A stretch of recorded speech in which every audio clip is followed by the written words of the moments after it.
How to make a new account on YouTube. Hey guys, and welcome back to the channel. Creating a new YouTube account involves creating a new Google account. It is because YouTube is a service provided by Google. So for the mobile application, just log in into your account or just open YouTube.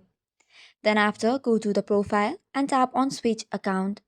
Now tap on the plus icon and then it'll take you to another page. First of all, you have to verify it's you.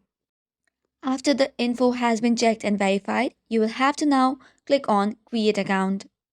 Choose if it is for the personal use or the business use. After that, fill in your first name or the information such as desired email address, password, and other. You should also verify your phone number, and after verifying it, your profile information would be completed. After that, just agree to the terms and conditions.